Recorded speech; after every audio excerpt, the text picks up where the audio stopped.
Assalamu alaikum guys, I hope you all are fine. Welcome to my YouTube channel. So let's start. A point you must need to remember. For beginners, if you are a beginner, you must be reading slowly. But don't worry, if you will practice, it will come to you inshallah. Because practice makes a man perfect. Videos. I am going to make you read with me so you can get better at reading. I am going to make videos with both English and Urdu reading. So, in this video, I am going to do an English reading and the reading of the story which I will be doing today. The story name is Danny the Champion of the World. So, let's start. It all started on a Saturday evening.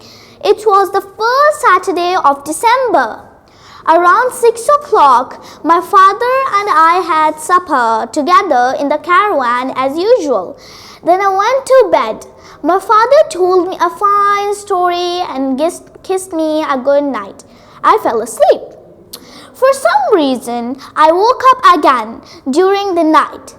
I lay still, listening for the sound of my father's breathing in the bunk above me. I could hear nothing. He wasn't there. I was certain of that.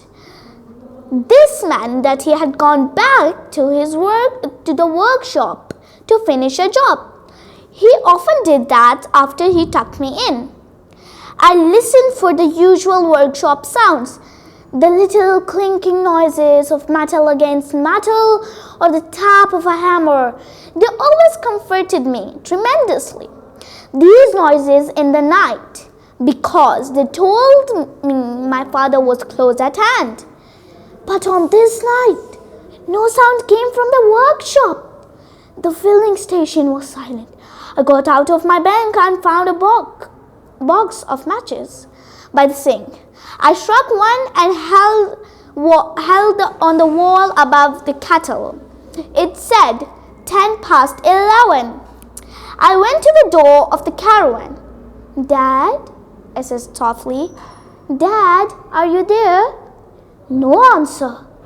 There was a small wooden platform outside the caravan door, about 4 feet above the ground.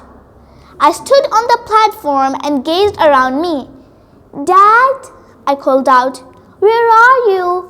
Still no answer. In pajamas and bare feet, I went down the caravan steps and crossed over to the workshop. I switched on the light. The old car we had been working on through the day was still there, but not my father. I ran back to the caravan. He wasn't in his bunk. I stood in the dark caravan for the first time in my life. I felt a touch of panic. The filling station was a long way from the nearest farmhouse. I took the blanket from my bunk and put it around my shoulders. Then I went out and the caravan doors and sat on the platform with my feet on the top step of the ladder. There was a new moon in the sky, and across the road the big field lay pale and deserted in the moonlight. The silence was deathly. I don't know how long I sat there. It may have been 1 hour. It could have been 2. But I never dozed off. I wanted to keep listening all the time. If I listened very carefully, I might hear something that would tell me where he was.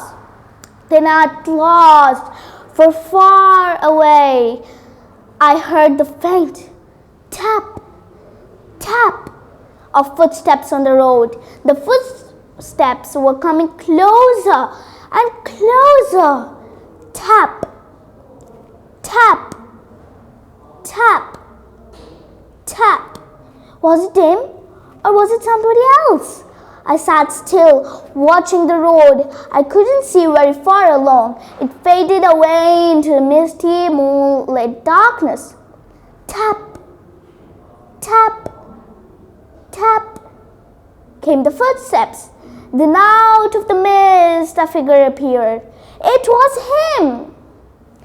Okay guys, that is the end of the story. I hope you liked this video, and please subscribe to support me. Share it with your family, friends, and many more.